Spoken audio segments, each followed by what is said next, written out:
Estamos de vuelta a La Pauta B y más temas que conversar. Siguen las repercusiones del caso Renato Poblete.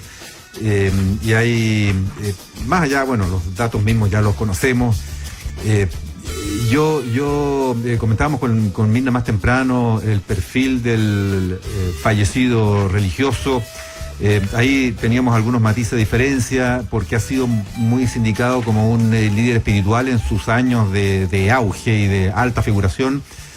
Discrepo de esa impresión. Yo creo que Poblete jamás no fue lo principal su rasgo de líder espiritual. Él fue un líder más bien político, un convocador de recaudación económica, un líder social en la alta sociedad, incluso mucho más en la alta sociedad que cualquier otra esfera.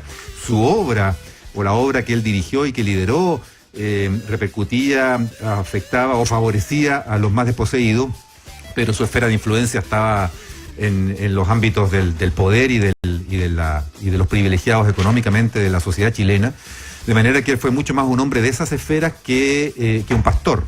Su ascendiente fue más social y ciudadano que de un religioso propiamente tal.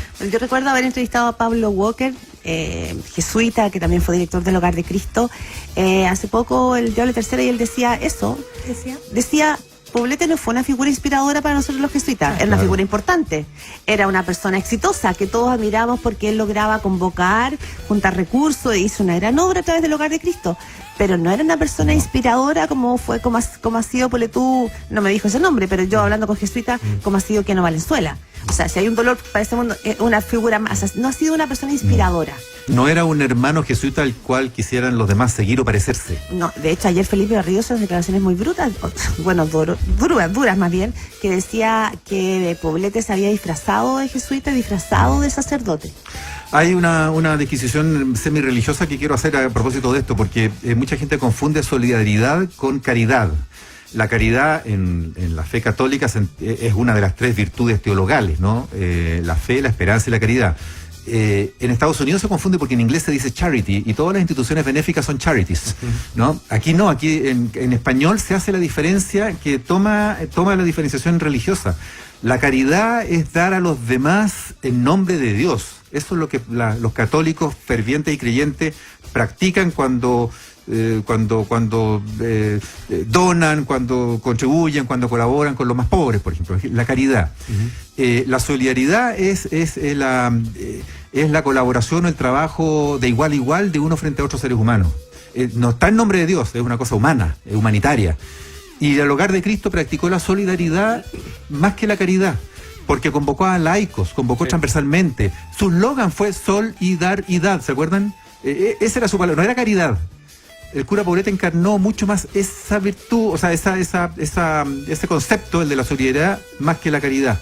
Esto para complementar un poco la impresión que les compartí antes, ¿no? Igual cuesta, de cuál era más superficial y cuál no era tanto. Cuesta mucho entender el nivel de disociación de su personalidad para hacer solidaridad.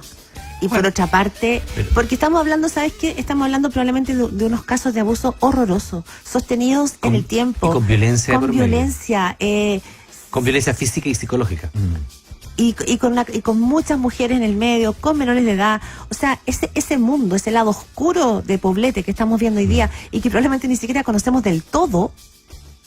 Bueno, hoy día aparecen antecedentes de que hay posibles nuevos casos. Sí. Y era un número muy muy relevante por lo demás. O sea, 24 posibles nuevos casos, menores de edad incluidos. Que de alguna manera se hace cargo el informe cuando consigna que hay otros casos que no lograron ser corroborados, pero que ahí están y esos son esos 24. Pero además, dentro del mismo informe de los jesuitas que tiene más de 400 páginas, se consigna que además Renato Poblete no solo hizo uso y abuso de su posición en la sociedad, sino que también de los recursos económicos que tenía. ¿Me entiendes? Ese es un punto importante. Porque ahí recordemos que este era el hombre del Hogar de Cristo, este era el hombre de la Teletón.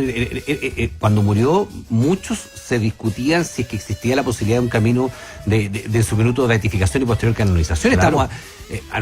A mí por lo menos me tocó como reportero ir a entrevistarlo y tú tenías la impresión de que estabas hablando con un hombre santo o una persona. ¿Te parecía eso? mira como la representación de la bondad finalmente. O sea, yo nunca tuve esa impresión, fíjate. Un ejecutivo. En el sentido de que él encabezaba una institución que era hasta ese momento bastante inmaculada, ¿no? La congregación de los jesuitas, por lo que los jesuitas en sí son, ¿no? Sí. Y esa discusión se dio públicamente. O sea, evidentemente no tiene el carisma del cura de Ríos, por decir algo. El padre Felipe me parece a mí que también tiene de un carisma y un ascendente que es distinto. Pero a mí me llama la atención de que no solo hacía el uso de su posición en la sociedad, sino que de la infraestructura que disponía ampliamente para su cargo, y además de los recursos económicos, que era una situación bien importante a la hora de manipular, someter a estas personas, y además algunas de ellas hacerle incluso practicarse abortos. Eso es súper importante lo de las platas, porque lo dijo el provincial jesuita, que una variable muy fundamental de su capacidad y factibilidad de ejercer estos abusos tenía que ver con el manejo del dinero al que él tenía acceso. Y ahí claramente se ha venido dibujando con el paso de las horas una figura que en el fondo es más vieja que el hilo negro, que son las contribuciones que algunos privilegiados hacen a las autoridades de la Iglesia o a las figuras de la Iglesia a las cuales son cercanas o se sienten cercanas de manera directa y privada. Esta es la manifestación contemporánea de la vieja práctica de la compra de indulgencia de siglos atrás, en España especialmente. Y hay algunos parecidos y algunas diferencias con algunos otros para entender mejor el concepto. Algo parecido para los poderosos del país o algunos pudientes del país era Poblete, Caradima, O'Reilly, otros. Curas insertos ahí en las altas esferas de la sociedad, en la alta sociedad, un poquito favoritos y preferidos, invitados a comer en sus comedores los fines de semana y los domingos, eran habitués de este tipo de instancias familiares en familias pudientes de Chile. Estos mismos curas que estoy mencionando, se ha sabido, es público, se ha reconocido así, Poblete, Caradima, O'Reilly estaban sentados en las mesas de comedor con los niños y con la parentela en ocasiones sociales y familiares. Bueno, esa gente contribuía con ellos directamente. Entonces, estas no eran las donaciones del Hogar de Cristo, a lo cual hay decenas de miles de socios, en fin, y que hay transparencia, hay cuentas, hay balance, porque esta es una fundación, cumple con las leyes.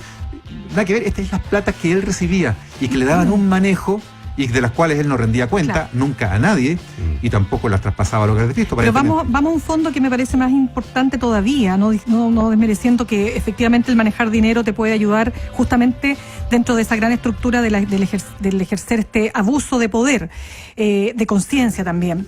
Pero el problema para mí está en la base estructural de la Iglesia que hace posible el abuso. Porque fíjate que a propósito de la entrevista que yo citaba más temprano de este psicólogo forense Francisco Mafioletti, que trabajó durante 14 años en la PDI, que entrevistó cantidad de abusadores sexuales, dice, revisó muchos casos, más de 500 casos, le tocó también trabajar, de acuerdo a su trabajo, en pericias psicológicas, no solo a sacerdotes católicos, sino también evangélicos, o sea, a pastores evangélicos, en fin. Y él dice una cosa muy importante, porque él dice, uno de los grandes problemas que tiene la Iglesia es el que hace inhibir la tendencia natural, que es lo sexual. Algo que es muy fuerte, que se presenta en todos y que hay que tramitar, dice él, de alguna manera, hay que saber encauzarlo. Y muy pocas personas pueden hacerlo como la Iglesia pretende que se haga. Entonces, porque aquí, tal como decíamos más temprano, Mauricio, no estamos frente a un cura pedófilo. No es pedofilia. Tampoco estamos un cura que tiene, abusa de sus víctimas porque es homosexual.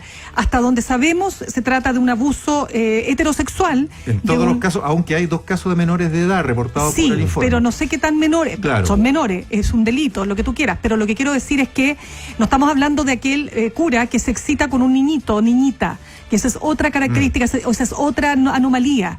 No, acá estamos hablando de un hombre que ejercía una doble vida, como dices tú, muy probablemente, no siendo yo quien para hacerle un perfil de personalidad, pero muy probablemente algún trastorno de personalidad tendría el caballero como para poder vivir esta doble vida y pasar piola, 48 años. 48 años. Pero lo que dice este psicólogo, que el celibato, acá hay un tema con el celibato, hay un tema de cómo, ¿no es cierto?, la estructura jerárquica, el tener acceso a niños, el tener acceso a personas, el que el cura se convierte, bueno, ya cada vez menos, digamos, en una figura tan relevante para una familia. Cuando se moría el padre, el cura venía casi como a reemplazar. El solo hecho que tú lo llames padre, o sea, el llamar, ¿por qué tienes que llamarlo padre?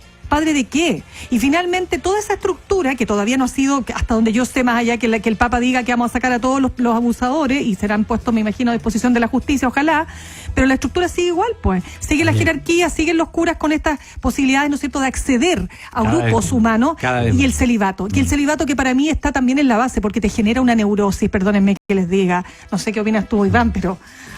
Hay un viejo, esta es una cuestión que rompe un poco el tono, pero hay un viejo dicho que dice, el sacerdote es una persona al cual todo el mundo le dice padre, menos sus hijos, que le llaman tío. Ya. Excelente, pues, es buenísima. Buen dicho. Excelente. Solo otra cosa que yo también creo que es parte del fondo de esta conversación, y tiene que ver con el tema del encubrimiento y los cómplices. Porque acá efectivamente la palabra encubrimiento a nivel penal no corresponde, quizás es lo que dice el informe jesuita, que no se puede hablar de encubrimiento porque en el concepto, en el actual Código Penal no cabe. Pero los mismos jesuitas dijeron cuando sucedió lo Caradima, pero ¿cómo no se iban a dar cuenta si todos sabíamos? Yo creo que aplica la misma pregunta acá. Ellos reconocen que fueron soberbios en eso. Poblete, que apuntaron con el dedo a los demás y no se vieron nada. Exactamente. Yo creo que hay un tema. Y Poblete no vivía solo.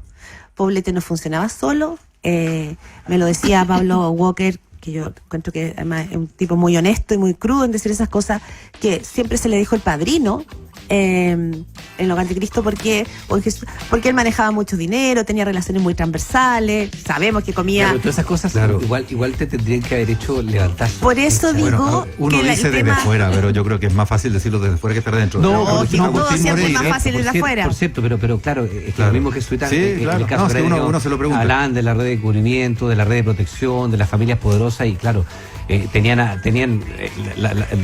estaban viendo la viga en el ojo ajeno, o sea, la paja en el ojo ajeno, tenían la viga ahí, dentro. Agustín Moreira, que fue sucesor de Poblete, la capellanía del Hogar de Cristo, decía, bueno, vivió varios años con él, por lo que recuerdo que contó, y decía, pero bueno, estábamos en la misma casa, los jesuitas viven en casa, varios de ellos agrupados, compartiendo juntos. Nunca vimos. Y decía, claro, él de 6 a 11 desaparecía en la tarde, y se iba a su actividad, uno creía que estaba en reuniones sociales o recaudando fondos, en fin, en actividades de ese tipo, moviendo ahí proyectos para el Hogar de Cristo, pero no sabíamos de él en esos ratos. ¿Dónde estaba? ¿Con quién estaba? Entonces había una esfera que era oculta nomás para ellos. Y ellos dicen, no nos dimos cuenta, y reconocen ahora que no se dieron cuenta. Bueno, se nos acabó el tiempo. Gracias, Claudia, gracias, Iván, por estar con nosotros. Muchas gracias.